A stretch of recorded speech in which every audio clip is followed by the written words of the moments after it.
If you're looking to enhance your current skills or gain an entirely new skill set, now is the time to register for fall classes at the Warren Forest High Ed Council. For 40 years, the Warren Forest High Ed Council has been providing education services in Warren and Forest County. The fall 2024 schedule includes welding, blueprint reading, basic shop math, computer courses, and emotional intelligence and leadership. For more information or to register, go to high-ed.org or call 814-723-3222. Located at 16 West Main Street in Youngsville, Cam's Logging Supplies and Outdoor Wear's goal is to provide customers in Warren County with logging supplies, boots, and clothing at a reasonable price and within a short distance from home. We also offer so much more, including indoor golf and axe throwing, games of chance, and local pool leagues. If there's something you want and we don't have it, let us know and we will be happy to try and find it for you. At Cam's, we also sell hunting and fishing licenses and look forward to serving you. Give us a call today at 814-688-3146. Stop in and see us or visit us online at camsloggingsupplies.com. If you're ready to buy or sell your home, then stop in at 4234 Market Street to let one of the agents at Howard Hanna Professionals help. Our friendly and knowledgeable agents can help you find the key to your dream home. Looking for a new career? Howard Hanna Professionals can help there too. Howard Hanna Professionals will assist new and experienced agents with the startup fees for an exciting career in real estate. Call Katrina Laurie at 814-726-2000 for more information. Here at Casella, we make temporary dumpster rental easy, offering services that are perfect for construction, remodeling, special events, or other short-term projects. Casella dumpsters are available in a wide range of sizes to fit any job. Our dedicated customer service team will help you choose the right size container and service level for your project and schedule hassle-free removal based on your specific needs. The right size dumpster, when you want it, where you want it, removed when you say so. Good morning, everyone. Welcome into Coffee and a Conversation. Brian Hagberg with you on your daily local. And we're again here at one of the classrooms at the Warren Forest High Ed Council. Thank them very much for giving us some space to have this conversation. Joined this week by our guest, Danielle Flasher, one of our Warren City Council members. And as we record this and actually start recording now, you may have missed the best parts of the conversations that we had already today, but lots of good stuff. And Danielle, you and I were talking the other day, and you mentioned how you kind of got into your role as a council member, and that it was not necessarily the traditional route. That in that it wasn't something that you went into it seeking out. Exactly. So explain a little bit how did that whole process start for you, and how did you get into where you are now? Yeah, so I have been on council since 2022. I filled a vacancy, but how I got there was, I don't know if it's unique, but it's unique to me. I was attending the Parks and Rec at the time. It's now Parks, Rec, and Landscape committee meetings, because they were talking about a local project that I had a very strong opinion on. And I felt that if I didn't go, they're going to miss my opinion. So I started attending these meetings and speaking up and being engaged and trying to kind of get through the conversation of that project. And there were some people that were also attending those meetings. And actually, one of the members of the committee said to me, he was like, "You're very good and you're very well informed and you speak well." And, and I was like, "Well, thank you. Like, that's so great." But, and I never thought about it. But because I was attending those meetings, I got into contact. I met some people that were familiar with local government and had some connections within local government. And then one thing led to another. I talked with this person who introduced me to these people, and there was it just was a serendipitous, if you will, is that it just so happened there was a vacancy opening on council, and the people that I had connected with felt strongly that I should fill in the application for the vacancy. And I'm thinking, well, sure, but like, it's just me, and I'm just, your average citizen doing your average thing, and no one really knows who I am, but why not? You can't get anything you don't try. And so I put in my application and did the interview process, and by a stroke of whatever is upstairs, I was nominated and selected by council at that time to fulfill that vacancy. And it was honestly the greatest decision. I was not seeking it. It was not on my radar. It wasn't even the plan anywhere. But being a lifelong Warren resident, born and raised was born at WGH. Yeah. This community has served me and has served me my entire life. So to have a door open where I'm able to reverse that servitude and give it back to the community that has made me who I am, it was the door I didn't know I needed opened, if that makes sense. Yeah. And so as I got into it, which is scary, change is scary, the unknown is scary, but the one thing that I have full faith in is this community. So I knew it was going to be okay. And so I did the vacancy. I was on the ballot in 2023 in November, because that's the rule. You have to be an elected official. Yeah. And I was gracious enough to get that as well. And then named vice president at the beginning of this year. I couldn't be more grateful, to be honest with you. I think it's an honor and a privilege to be able to serve. And it's also a great responsibility as well. And part of the conversation that we had prior to recording, which if anyone who knows me knows that I can talk and talk and talk, is, you just have to be engaged and connect with people. And that's what I try really hard to do, is to be someone that the average community member who may or may not have any understanding of local government can say, I want to talk to them. Like, I want to share my thoughts with them. And so, yeah, it's unconventional, but it's the greatest blessing I think I've ever experienced. So, well, and I think it speaks to, anybody who's watched more than one episode of this series can attest that I say this all the time, that go to meetings. And I don't mean that like you have to go to every single meeting. I mean, that's just outside of, I do it for work, right? It's just not feasible for most people. It's just the way life is. But you can't wait to go to the meeting where the controversial decision is being made.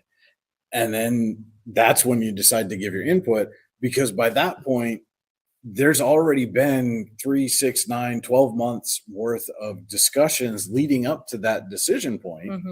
And so by the time you're coming in, and I think this is why so often people, whenever there's, a controversial decision, whether it's with schools or roundabouts or business development or whatever it is, people feel like they're not being heard.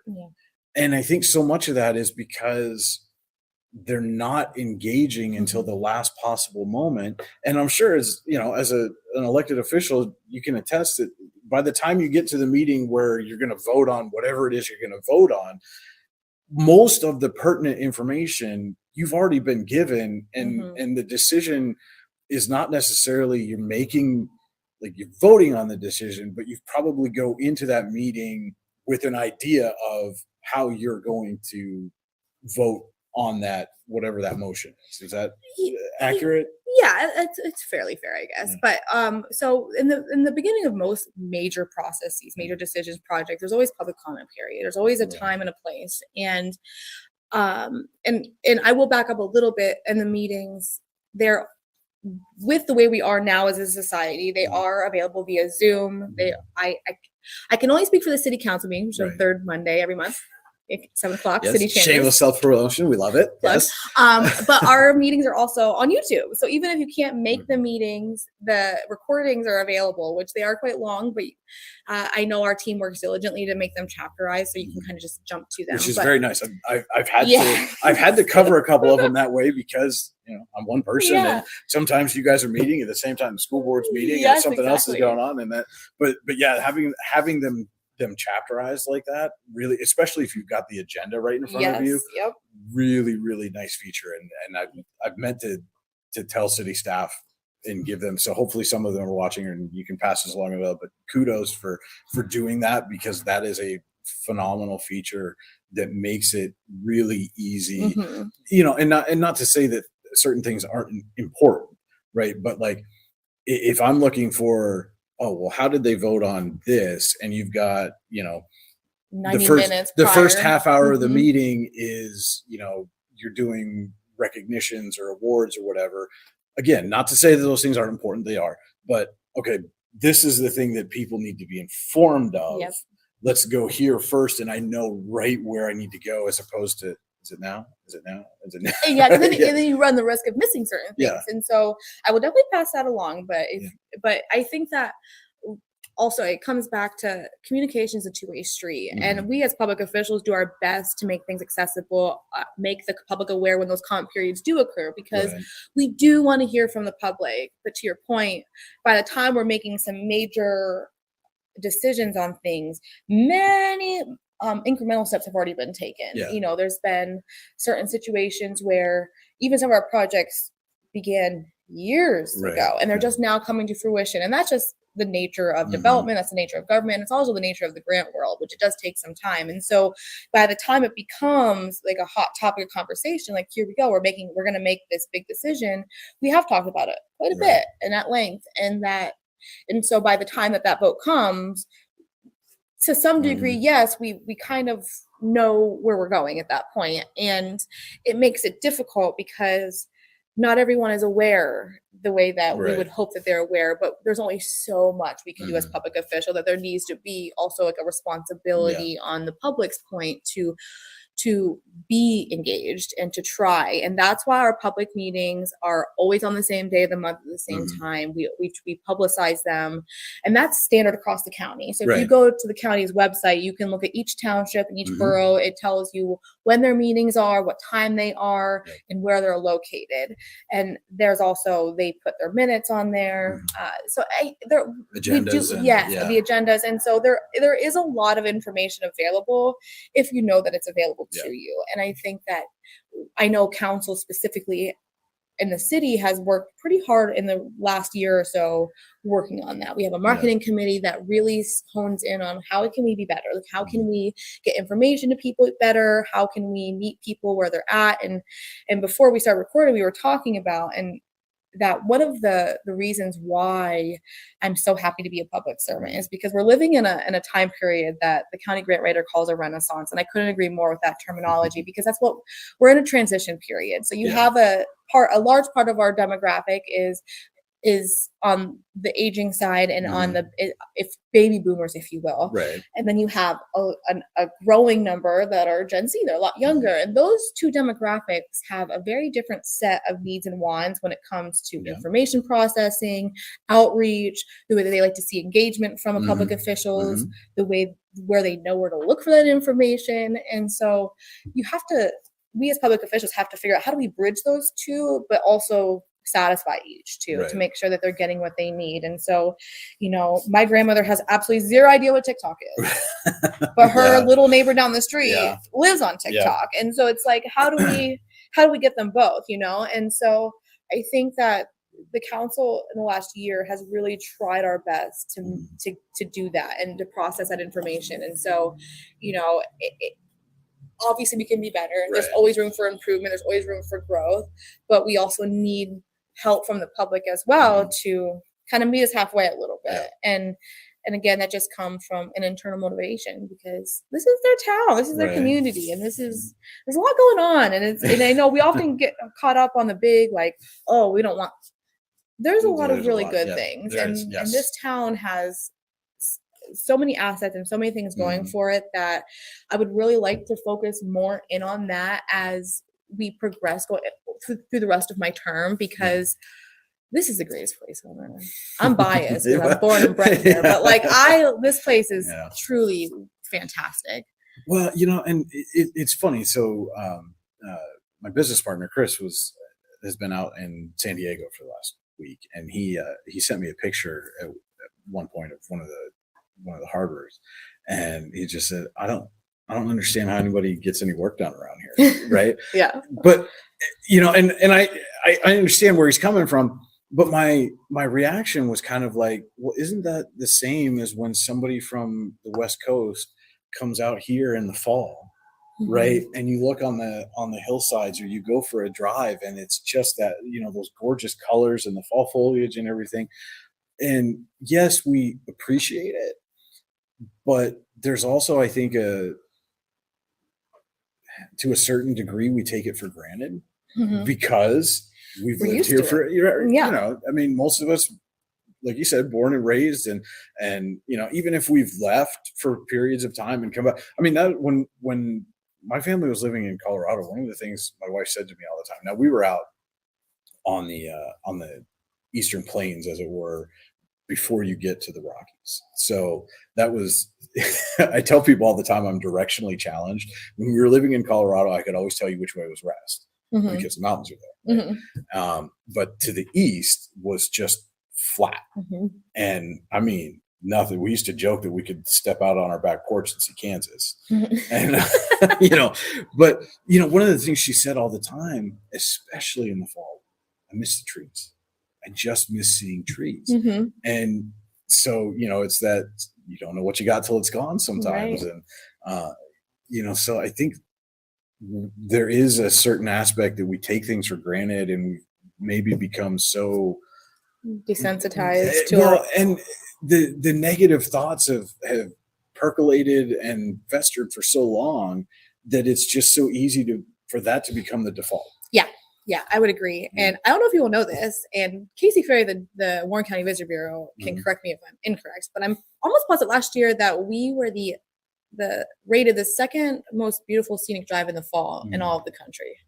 And we were also, I think, the number 1 camping spot, or maybe the number 2 camping spot in the country. We were up there in both of those. I don't remember exactly. Yeah, but we were up top 5. Top 5 in both. How's that? Which will take it. Yes. And so I think stuff like that. And I often, when people come from out of town, I always recommend they go to Kinzoo Dam, and they come back and they're like, "Oh my gosh, like, that was so beautiful." I didn't even. And I know so many people. It's like, "Yeah, I've seen it," and I've even caught myself. Yeah, I've seen it. I've gone up there, but then when you take a moment, you drive up there and you try to look as if you've never seen it before, the beauty and just how awe-inspiring it really is kind of hits you. And so I love that point you made, because I think we often kind of get stuck in that complacency of like, we've seen it, we know it, great, awesome, but truly it's something magnanimous, really. And so I think that I'm so prideful of here, and I think we have such a beautiful community that we have. And I think I said this during the Warren Works meeting, is that, or maybe the marketing workshop, that we are a diamond in the rough, and that we have all these facets, all these pieces of the pie that make us Warren, that make us the strong hometown, at least for me, hometown that we are. And I want, as we move forward with the Warren Works initiative, and as we look for, obviously we need to make some changes. We can see, I think, anybody who lives here can see that we have to make some changes to kind of ensure our future prosperity and make sure that we're thriving. And I think we are doing that. We're seeing that. But Bent Run specifically, and I'm sure you've been, but by the restrooms, they have this huge map of it. I think it's for the United States right now, and I think they want to get a bigger one of the world, but they have all these little pins in it from all these people that they put a pin where they're from. And when you go look at that map, I cannot believe the amount of pass-through that we get. They have people from Europe. Actually, somebody said, you mentioned Casey, and the Visitors Bureau actually has a similar. They have a map and a globe. And so they've got the pins from wherever people come in. And if you go look at their visitor log sometime, right, when you go out to their office out in Starbreak on Route 6 next to the State Police Barracks, and you should, yes, absolutely, you absolutely should go out there, because there is a treasure trove of information, not just from all the magazines and pamphlets and everything else that they have there, but the staff, Casey and Lisa.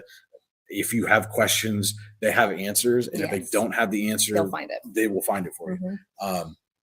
But if you look, when you go there, they ask you that you sign in, so they know who you are, where you came from, and you look. And almost every time, I think that I've gone and just I'm not like looking for people's information, but just looking to see where people are from. And almost every time, there's been somebody international on that list, and it just we don't think about. We don't think that this is a destination for international travelers. And we actually had a story up on the site. You can still go to it right now at yourdailylocal.com. You can find that there was a couple from the UK was honeymooning at the Warren County Fair. I was about to mention that, because I was reading that, and I just thought that what a beautiful story. Yes. And I just find that this place is magical. So when I do see other people passing through in hearing their comments and being able to just see, what was their purpose for coming here, it's just so it's so special, you know what I mean? And I just recently started a remote job out of Philadelphia, and the company that I work for has many remote workers from all over the country. And I found this so interesting because you think like, okay, I've always worked locally for my entire professional career. So, you know, you always know someone who works somewhere. And so my boss now is from St. Louis. And so I got to tell her, I was like, hey, you know that big thing you got in your city there? So we were on a meeting and I'm like, I have to tell you this. I said, your St. Louis Arch was built in my town. She goes, was it really? And she's been from St. Louis forever. And she goes, I did not know that. So she told me, she said, I was driving with my husband. And I told him, hey, the St. Louis Arch, it was built in Warren, PA. And just knowing those types of facts, I think is so important because as you know, it's not just about people coming in, but as we go out. And I often ask people, like, especially the COG did a student government day back in April. And one of the things that we talked about is obviously going to college. Like they're going to be leaving here. And I asked a few, you know, what will you share about us? Because that's important is that as people, I mean, we can't keep everybody. That's not realistic. You have to be being just fully transparent. Like not everyone's going to stay here. And but we have so much to brag about. So even if you don't stay here, when you leave and you get to talk about Warren, PA and Warren County, I know Warren Works is working on that brand, which I think will also be very helpful, but being able to say, hey, your major landmark in your town was built in my town. And one of my other coworkers is from Oregon, and his cousin has a camp in TDU. And I was just all roads lead home. And this world is so teeny tiny and you don't think about it, but you know, understanding your local history and your local trivia facts, and you just never know what you might uncover, and you'd be able to share with the rest of the world and say, hey, you know, where I'm from, we have, you know, the Kingston Dam, or where I'm from, you know, we had Struthers Library, or all these things. Or, you know, that plastic cup that you're drinking your drink out of? Guess what? If you flip it over, I'll bet it was made in my hometown. And I actually went to New York City and I saw a show on Broadway, and you have to buy like those theater cups and and I can't help myself. If I see a plastic cup, I flip it over. I have to. I'm over like, whirlies. And so it's amazing because again, it's little things like that that's Warren pride. Like that there is what makes Warren so special. But that comes from years and generations of people building up what Warren is. And so it's just so fun. I love talking with people. I love talking about Warren, as crazy as that may sound. I'm always telling people they have to come visit. And so, it's just like understanding your local history, because there's lots of cool things we can share. And if I always tell people I have a plethora of useless trivia facts if ever needed. And even, you know, we talked about some of the conversation that we had before we started recording today. And there were a couple of places that, you know, you were telling me some things about your family history. And I was like, well, if you want to know more, you should go here. You should go here. And it's like, and that's why I love it, you know, and again, we do the Touring Warren County series every summer. And I love doing that series because I always learn something that I did not know about the place that I've lived for the bulk of my life.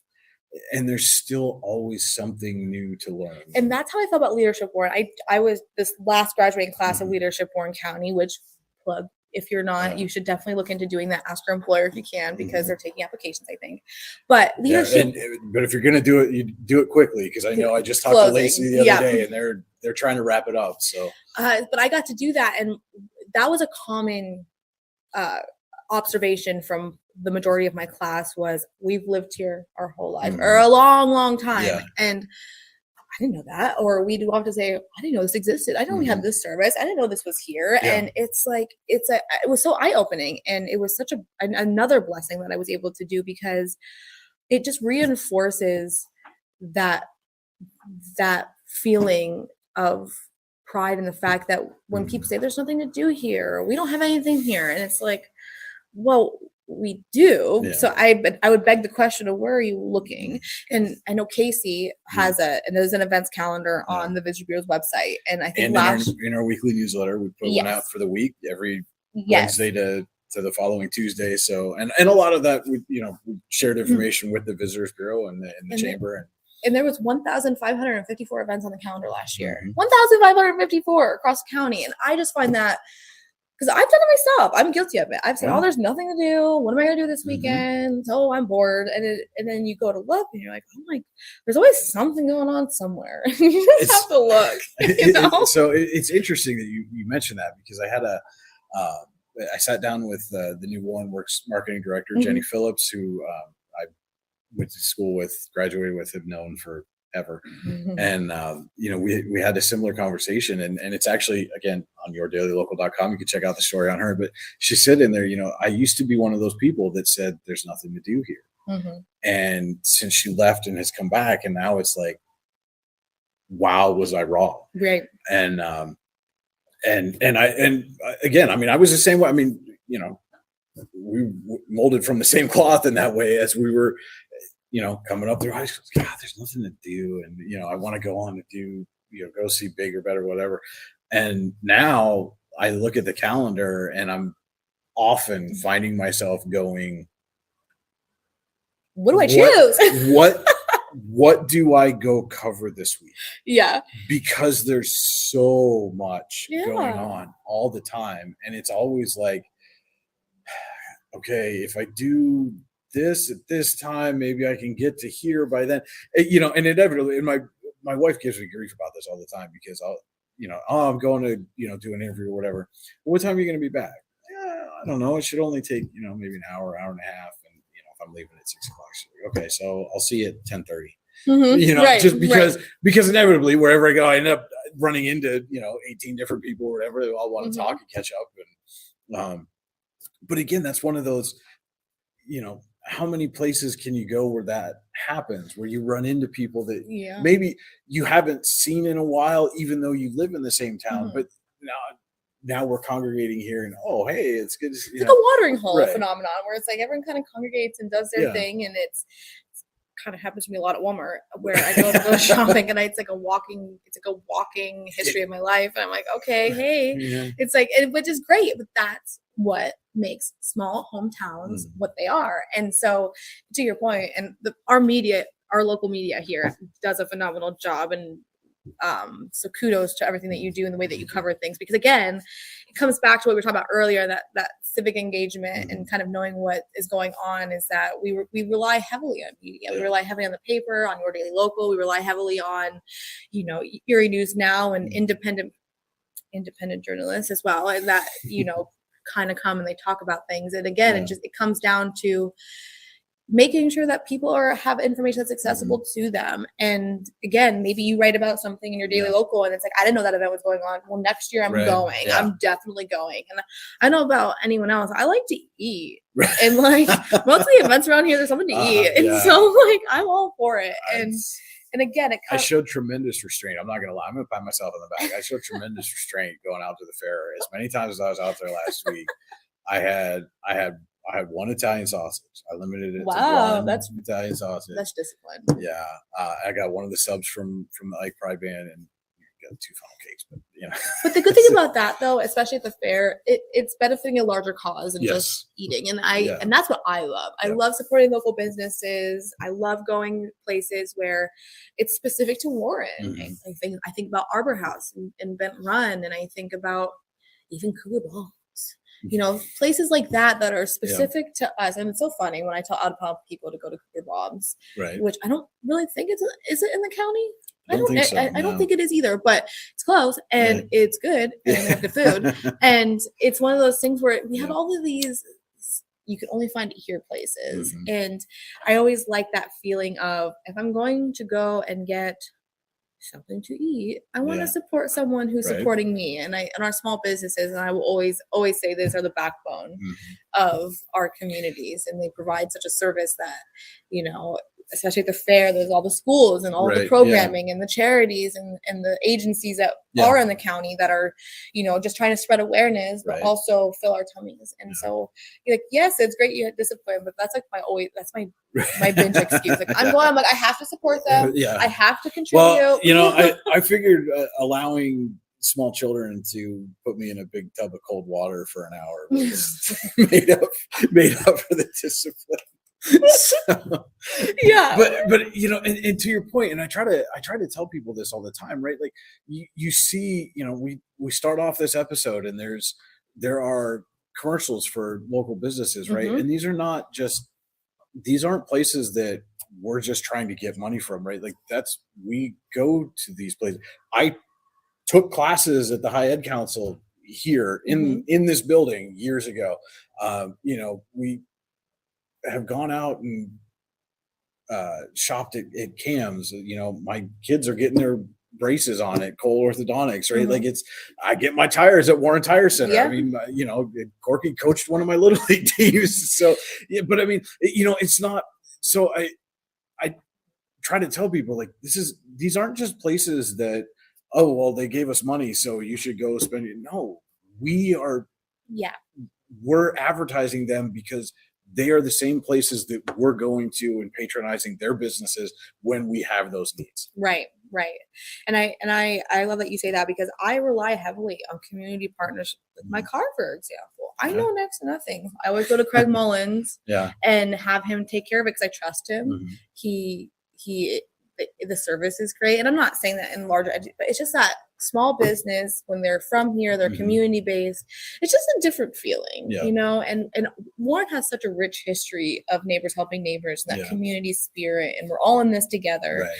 And when we think back about our founding and how we went from largely timber and oil, and the way that it took a whole village to make all that happen, and you look back at photos of the boats carrying logs on the Yeah. Allegheny, Oh, yeah. and that it took everyone to kind of put it together, and the way that we built ourselves around this community involvement. We're all in this kind of mentality is again what makes Warren so strong. And I hear that a lot, and because I'm also a member of the COG, and the COG is Council of Governments, also known as Intergovernmental Co-op, which is a meeting every month where the township supervisors and borough managers and I mean really whoever, they are open to the public, meet, and they talk about things. And and we often talk about the goal is to kind of help each other and do group efforts and try to fill needs where we can be. That's the spirit of Warren. Like that is what we want to encapsulate, because again, we can say there's nothing to do or there's nothing here, but there is so much here. We just have to kind of look. And I think that, and when we were talking earlier, talk about my family lineage, is that my family's been here for generations, and as I uncover things and I uncover, things that my family has done in the past, it kind of opens these doors, and leadership warranted that, and it became this whole rabbit hole. And like knowing your own history and where you're from is so fun. It is so fun. And honestly, and that's what again makes me so prideful to be able to be a city council person, is because without the community, without the way that I was raised, without, being in the environment that I was, I would not be who I am today. And I wouldn't change myself. Okay, maybe I would talk a little less, but I would not change anything about myself if at all, because again, I am a culmination of my lived experiences. And because I've lived nearly 30 years, minus 6 months in Warren County, the Allegheny is in my blood. The forest is in my blood. And I really love to stress just how community minded we are. And so, I think we covered everything that we talked about prior. I think we did pretty good. Finally got there. But, it's interesting where you talk about the history of the county and oil and timber and all those things. And obviously, a lot of those are still a big part of what we're doing today. But when you look at the evolution of the county, what you're doing right now, you mentioned you're a remote worker and your actual business is based in Philadelphia, right? But that's where kind of we're headed. And I think that there seems to be a growing consensus of when we try to attract workers or families to move here, that's a demographic. Remote workers as a demographic are really high on the priority list of the types of workers that we want to attract here, because so many of them are looking for exactly what it is that we have to offer. You're right. You don't necessarily want to be in the major urban area, but you still want to have access to the kind of jobs that are available there. And with the proliferation now of remote work, we can offer that.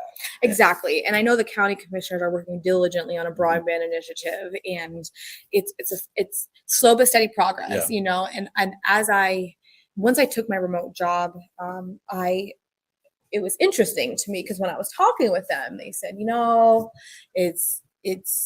it's going to be fully remote. Are you okay with that? You might have to come visit Philadelphia. And they were talking about like the wage structure of Philadelphia. And it's like, okay, wow, okay. Yeah. And I get to stay. I get to stay where the cost of living is feasible. The crime statistics, the safety rating, if you will, is fairly decent. And we've said this a few times in Board Works, as well as the marketing firm True Collective has been here and looking around and talking with people. They're trying to come up with, those cataclysmic pillars of our community that will culminate into who we are.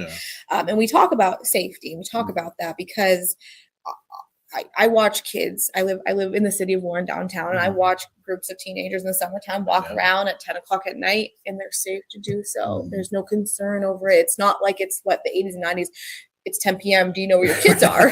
It's like, do you know? But they're safe if they are, and there's always exceptions to that rule, and I get that. But to be able to live and work in an area to which I'm comfortable and I know my family is here, but it's also feasible financially, but I get to have access to career growth in a metropolitan area. And I don't know if I'd ever live in Philadelphia, to be quite honest with you. It's expensive, and I'm not a city person. I'm definitely I like when things get quiet at night. Like I like the fact that we can see the stars. Like there's all these little benefits of living here, but also I'm career minded. I'm ambitious in that sense, and being mindful that remote work is our future. And I've actually talked to quite a few people that have come here recently, whether it's moving back here or moving to here, that remote work is becoming so common. And so I've said this with the Board Works initiative as well. And I know the county feels similarly. Broadband is a priority, and that there is a recognition that the county is not all the same in that way. That's, again, one of those areas of improvements where, yes, I'm lucky to live in the city, and so my internet access is fairly reliable. Very reliable. But when you go on these outskirts, which arguably some of the most beautiful parts of our county, that's not always an option. So that's part of those conversations that are ongoing, because it's not just about attracting people, but I would like to see us diversify. And I'm not talking like the standard term of diversity, but diversify entrepreneurship, diversify, the types of business or the company presence that we have here. Also, I'm learning so much. And obviously the way that the city of Philadelphia operates and does things is different than how we do. But there's so many things that I'm seeing that I would never have seen before or paid any attention to until now. Like, what can I bring here? And I know Maurice Cashman, who's also a fellow council member, he often says that one of his advice to people is, when you go out, to go and live somewhere else for a while, go to college, gather all the knowledge, networking is his big keyword, is network and meet people and talk with people. And then once you've gathered all the things you think you've needed, come back and bring it home and implement it here. Because that's what he did. He left and came back, and he worked in Forge for a very long time, and he used a lot of that networking and a lot of that learned experience to apply here. And and that's what, again, Warren was kind of founded that way. It was a lot of different people from a lot of different places meeting together with trying to take all their different skill sets, and eventually we became Warren. Well, and I mean, and that's absolutely correct. I mean, if you look at, anybody who lives in Colorado Springs and is familiar with the Independent or the Business Journal out there, could probably see a lot of similarities to what we have here with Your Daily Local, because working with them, I was their journalist, publisher, page designer, whatever, at Schriever Air Force Base, now Space Base, I think is what they're calling it. But anyway, so the publishing company published all the newspapers for the bases out there.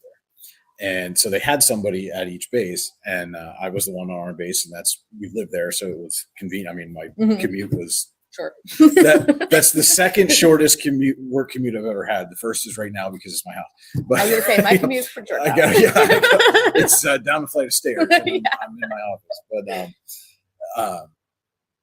but we had monthly staff meetings where everybody from all the military papers, the Business Journal, the Independent, which are those are two very different publications for very different audiences. And everybody came together, all the reporters, all the editors, all the salespeople, all the page designers, everybody came together. And that was really eye-opening from, a publication as a whole standpoint, and really understanding how everything works together, to create something. And and one of the editors there, and this is something that I've kept with me, all the time. Every meeting, at some point, all boats rise in high tides, right? So if the reporters aren't doing good work, then it makes it harder for the salespeople to go out and make sales. And if the page designers aren't designing quality pages, then people aren't reading the good work that the reporters are doing. And so everybody has to work together. We get so, even within a singular company, sometimes we can get so isolated into whatever, our area of expertise is. And now if you apply that to Warren County, right? We all need to work together for the county to thrive. But how often do we find that we get isolated into our little sectors of the county that are divided by the arbitrary lines on a map, and fail to realize that, something that's good over here can be good for over here, but you have to talk to each other to make that happen. Right. And I agree with that. That's actually a really good point. And I think that there is nothing wrong with being prideful where you come from. And I think it's also really important to recognize that we are independently great, but the sum of our parts is far greater than the parts themselves. And I think that we can find a way, and I know this has been a topic of conversation recently with this push for branding and this push for trying to figure out who we are. What are we? What do we represent? And it's about finding that commonality amongst us all while shining with each of our own specialties. And I think that the community is receptive to that because, again, what Tidioute has versus Youngsville versus Sugar Grove versus Grand Valley versus Cherry Grove versus they're all different. And it's almost like comparing apples to oranges in a way. And there is no comparison and there is no competition, because what is good for one is always good for all. And that's just the nature of how it is that anything that goes on, the over encompassing county benefits of it, which means that people within the county benefit from it. However, I do think that there is a way to recognize the independence of each niche, if you will, because again, there's some generational roots that live in the county, and we were talking before we started recording about, my family's been here for a very long time, and we may be long distant kinfolk, who knows, but it's one of those things where that's okay, but we have to kind of drop the veil, so to speak, on those artificial barriers and realize that we're all in this together. Not to quote High School Musical, I'm just saying we're all in this together, and that we really do have something that is unique to Warren County specifically, because just talking with other people across the Commonwealth and in the nature of what I've done, even going to conferences when I work for the county and talking with how other counties address certain issues that we all share. We all have the same set of issues. I don't think that anything that we're experiencing right now is special or unique to us, to be honest with you. And as anybody who was at the very first Warren Works public stakeholders meeting could have seen, the presentation there from the Center for Rural Pennsylvania, we are far from alone in and this. Surprisingly, we're actually doing okay compared to some of our equal counterparts. And I think that information alone is exciting. It's like, okay, we're doing something right, and that we just have to figure out what that is and capitalize on it. Things are not necessarily great; they could be a lot worse. How can we stop ourselves from getting into That it's a slide. lot worse. Yeah. And I think that, again, that comes from the fact that we are aware of the problem. And I think that's half the battle, is knowing that there's a problem and not putting your head in the sand, so to speak, and saying, oh, I'm nothing to see here. I think we can all collectively see that. We recognize that. And there is this, again, that term renaissance happening, where for the first time in a very long time, we're seeing a lot of collaboration that hasn't previously existed, at least in my lifetime. And it really is special. And that's why public engagement, coming to meetings, and even if it's not coming to meetings, being aware of the meeting, reading the minutes or watching the videos, or, we were also talking about the county has 27 municipalities across the board, and each of those municipalities have their own monthly meetings and their own set of agendas, and all of those meeting times, dates, and locations are on the county's website. But also the way that it is so, like, the city does a lot of meetings in the morning for certain committees. We do our city council meetings in the evenings. The county does their meetings in the middle of the day on Wednesdays at noon, every other Wednesday.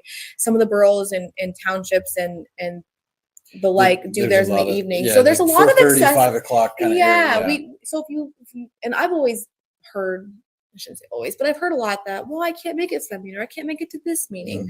Pick one. It doesn't matter which one, just pick one. Because typically there is media presence, and if there's not, it's just important to know and see what's going on. Because again, like I said earlier, we rely so heavily on the media for that information transference, because a lot of people can't come.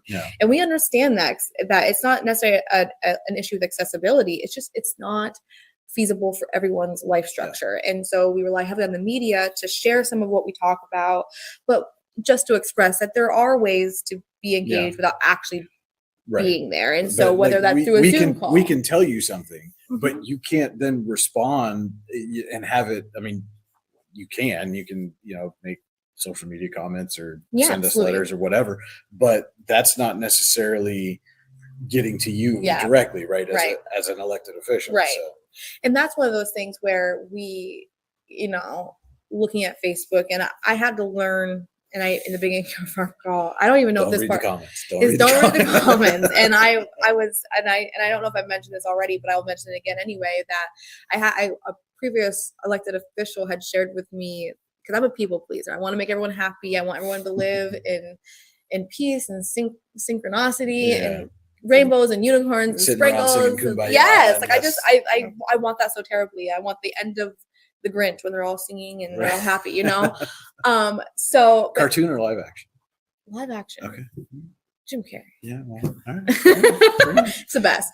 But it's one of those. He said to me, he was like, you have to remember that 30% of people will be happy, 30% of people will be unhappy, and 30% of people will be indifferent.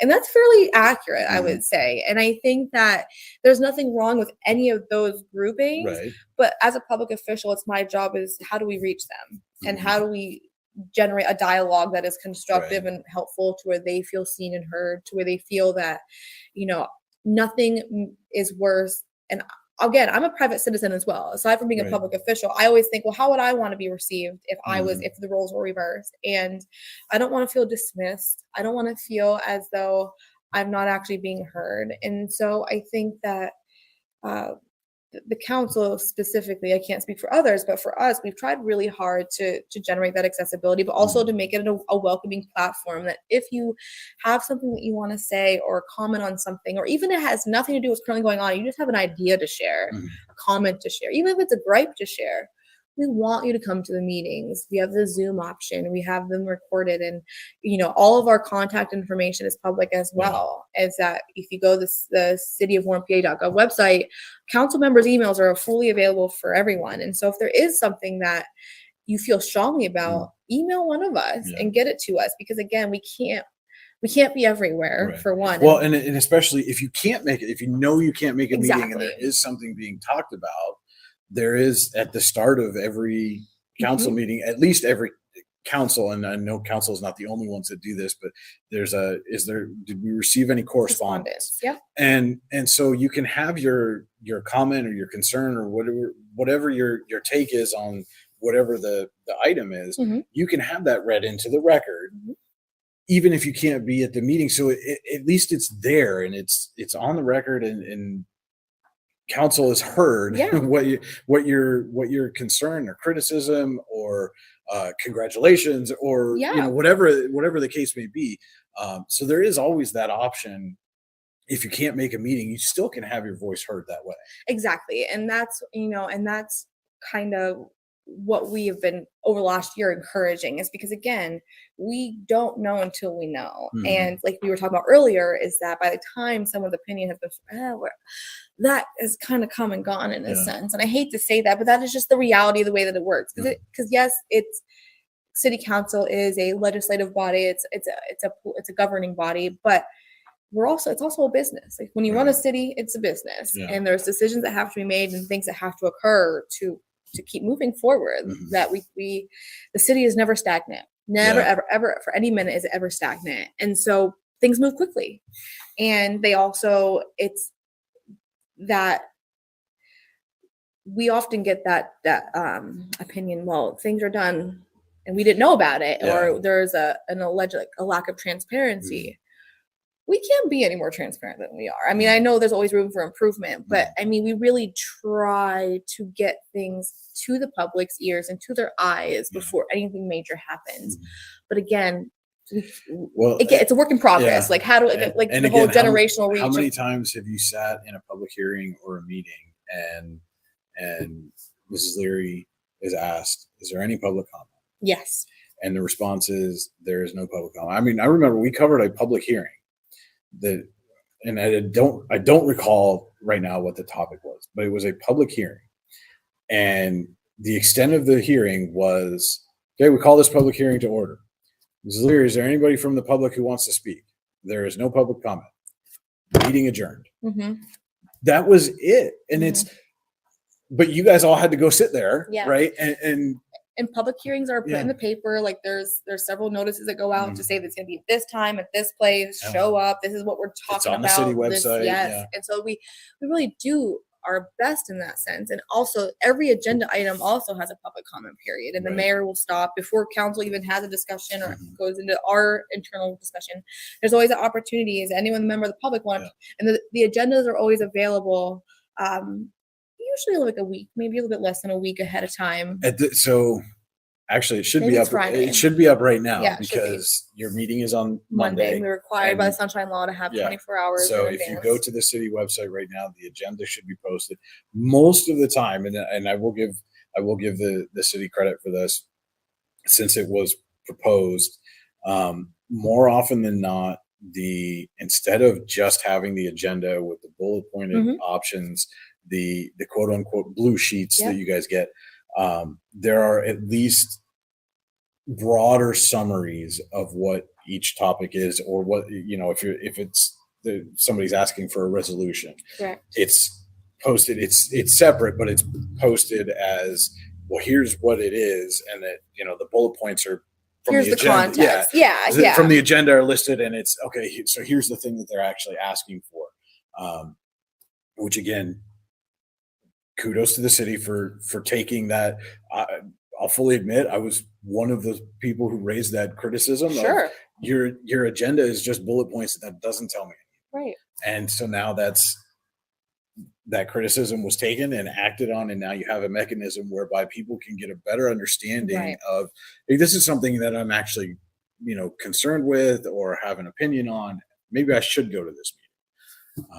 And that kind of comes back to, again, engagement. Yeah. You have to speak up, and you have to, let us know what's not working for you. Because again, I take the opinion as a public official that I work for the public. Like I am your public servant, if you will, and I represent the voices of those. I mean, we can't have 9,400 people on city council, unfortunately. Right. So like, we have to, it would be an interesting it would be fun. I'm trying to think where I don't even know if War Memorial would even fit us all. Maybe I don't even think I don't know where we would go, to be honest. But it's a lot of us, and so I take that not lightly at all, in that understanding that it has nothing to do with personal opinion or what I think. I have to represent what I'm hearing from people. And so if you do have a concern or a comment, we want to hear about it. Email us, contact us, and with the blue sheets as well. And I think you mentioned this, it also lists what the action of council is being requested. So you'll be able to see, what are we specifically voting on. And so that way, if you do have a comment or a concern or a question, or you just are like curious, you have an opportunity to come and see it for yourself. And I think that with the way that our council meetings are set up is, you know, we have multiple options for public input, and we really stress that, and we've really been diligent about that. And you are right. It's like oftentimes, you know, I work with the CDBG program at the county. We have to do public hearings for the program. You know, and then you hear after the fact, and it's like, I didn't know that was happening. It's like, it was in the paper. And it's like, okay. So then you start to think, okay, what can we do differently? What can be better? And obviously there's state legislature things that you can't get around, but you know, but that's how my mind is. Like, that's where I go. So when someone says, oh, I didn't know about this, or I didn't hear about that, or I couldn't make it, it's like, okay, well, what can we do? And I think that's been a very common thinking pattern for council, which is how we got to in context for the agendas and putting our videos on YouTube and really making sure that the structure of the meeting itself is very conducive with public input as much as it possibly can be. But, and this is an old adage for a reason, you can lead a horse to water, but you can't make them drink. And so there's a fine line between everything that we do and input and implement, but also there needs to be some reciprocity on the other side. You can't complain about not being heard or not being aware, and if you're not actively trying to be informed or make your voice heard. You know, that's that at that point the complaint falls on deaf ears, because you didn't say anything at any point. And it's one of those things where you know, we were talking earlier about the technological era that we're living in, and how social media has such a large presence nowadays, and that you read a lot and you see a lot. And I've been told a lot, stay off of it, don't look at it, but you can't help it. It's my job. And I will, maybe that's a lame excuse, but it's my job. And I want to know what people are thinking and feeling, because again, people will often say what they feel and think, but they won't say it in a public forum, because it is a little nerve-wracking, like to kind of address a room full of people and that you're being stared at by, but we're all friendly. We all are kind and decent people that we want to hear from you. We want to listen, but we understand also that it is tough, which is why the correspondence aspect is, I'm glad you brought that up, because you can email any of us, you can send in a letter, you can, whatever, you can carrier pigeon it if you want. It's just fire off some smoke signals. Exactly. And so it's like, we encourage that, but also, you know, when you're on Facebook and you're hearing people talk about things or have an opinion on something, and it's like, you didn't reach out to me, and we didn't know this was an issue. We didn't know that you felt that way, and there's only so many of those that you can actually directly get connected to, that it's like we're human beings too, and unfortunately we have jobs and like families, and I don't want to say the word life, but like we have other things going on, and so we can't be everywhere all the time. And so it's really important that if you do feel a certain way, to exercise those, and not even bad stuff, not even bad, really good stuff too. Like when there's when something is going on that you really enjoy, you like, and you want to see more of, let us know, because we want to, you know, it's a community thing. That's our buzzword for today. Community.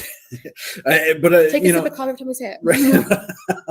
But I will say, you know, be wary of perpetuating the rumor mill. Right. I mean, there's been some stuff recently, and I see a lot of people making a lot of accusations about things, but then their default response when somebody says, well, where did you see that, or what proof do you have that this actually happened, the default response seems to be, well, do your own research. No. If you're going to make an accusation, it's on you to back it up. That's the way things are supposed to work. That's the burden of proof is on the accuser, not the accused. And I think we've lost sight of that, especially in the social media age. I would agree. That you can't just throw out an accusation because you think that's what's happening.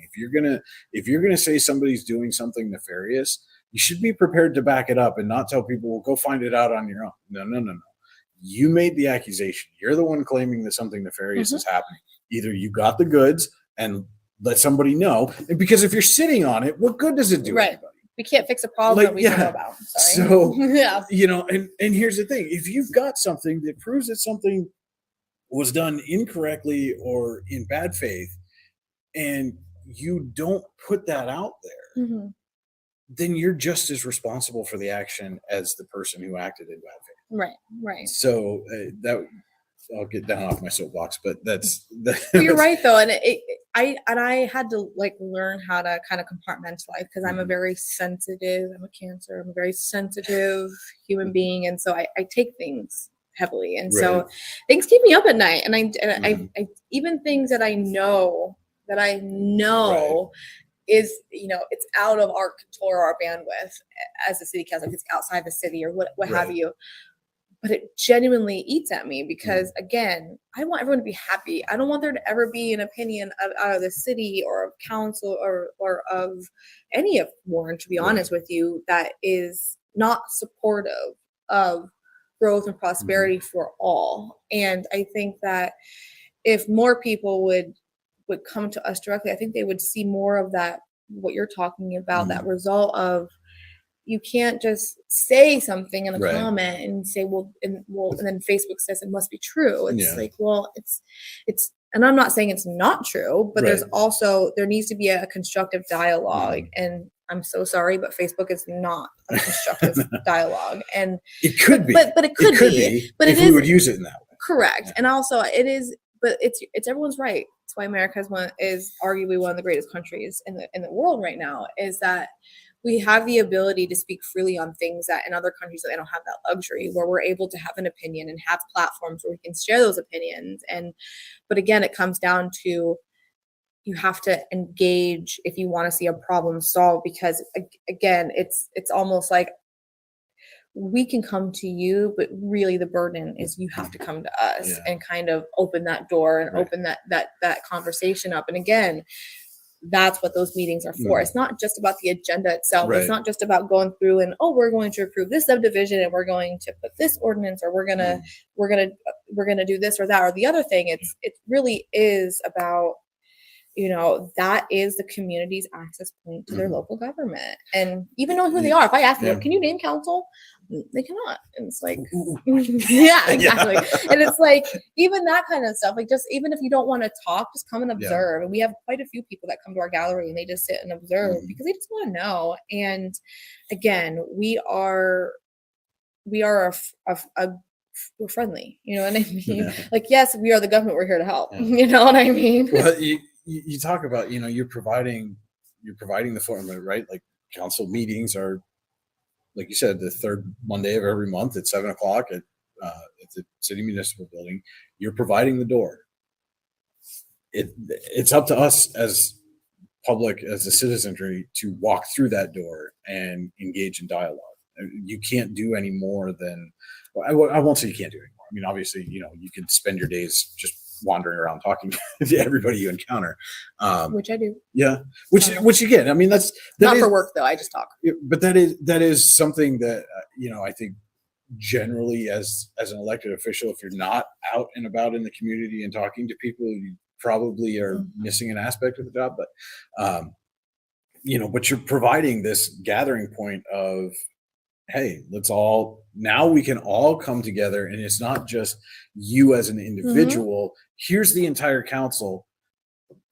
Come engage and tell us. And bring your friends. You don't have to come by yourself. Like, bring a group. But if you need to build a coalition on something, like, bring whoever. I mean, council chambers can hold quite a few people, but we've also had a few instances we've had standing room only situations. Like, you don't have to come by yourself and feel alone in that. And that we really, if anything comes out of this conversation, is just stressing how much we value the input of the community and how we rely on it fairly heavily. It's not like we're not governing down to people. We're governing with people. And that really is why small town living, as opposed to a larger metropolitan area, makes us so special and unique, is because you do have the accessibility and ability to have such a large say in things. Because I've never lived in a big city, but I don't know if you can go into like the LA City Council and get that bandwidth that you can have here and have that ability to really speak on something that you feel strongly about and then see something come out of that. And we've had a few instances recently where someone has come and expressed a concern, and our Department of Public Works has gone right out and addressed it.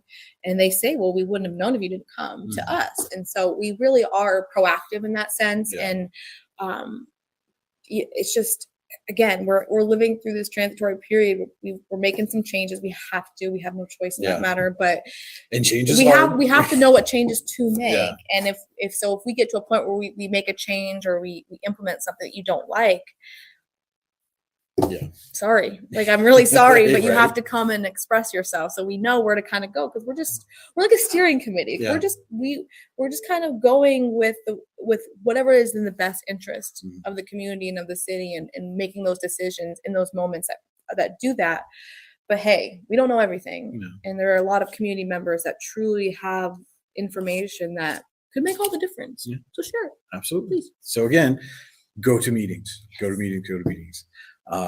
And I think with that, we'll let you get out of here for this time. I think we're going to have you come back and do an encore here, because there's a whole lot of stuff that I had in my head that we should talk about, and a little over an hour in, and we haven't even come close to touching on all of it. So Danielle, thank you so much. You're so welcome. For taking some time with us today, and look forward to seeing your progress as an elected official, and how things get steered in the city and maybe beyond. And definitely going to have you come back on, and we'll chat again probably for another hour or so. Well, thank you so much for having me. And again, I genuinely appreciate all the work that you do at Your Daily Local, and what our other media sources do, because again, we really rely on you and that information. And so please read Your Daily Local. Thank you. Yes. So you can't ask for that. I don't even have to shamelessly self-promote. So, but with that, we're going to get out of here. I want to thank everybody so much for tuning in today to Coffee and a Conversation on Your Daily Local. For Danielle Flasher, this is Brian Hagberg saying thank you so much for watching. Enjoy the rest of your week. If you're looking to enhance your current skills or gain an entirely new skill set, now is the time to register for fall classes at the Warren Forest High Ed Council. For 40 years, the Warren Forest High Ed Council has been providing education services in Warren and Forest County. The fall 2024 schedule includes welding, blueprint reading, basic shop math, computer courses, and emotional intelligence and leadership. For more information or to register, go to high-ed.org or call 814-723-3222. Located at 16 West Main Street in Youngsville, Cam's Logging Supplies and Outdoor Wear's goal is to provide customers in Warren County with logging supplies, boots, and clothing at a reasonable price and within a short distance from home. We also offer so much more, including indoor golf and axe throwing, games of chance, and local pool leagues. If there's something you want and we don't have it, let us know and we will be happy to try and find it for you. At Cam's, we also sell hunting and fishing licenses and look forward to serving you. Give us a call today at 814-688-3146. Stop in and see us, or visit us online at camsloggingsupplies.com. If you're ready to buy or sell your home, then stop in at 4234 Market Street to let one of the agents at Howard Hanna Professionals help. Our friendly and knowledgeable agents can help you find the key to your dream home. Looking for a new career? Howard Hanna Professionals can help there too. Howard Hanna Professionals will assist new and experienced agents with the startup fees for an exciting career in real estate. Call Katrina Laurie at 814-726-2000 for more information.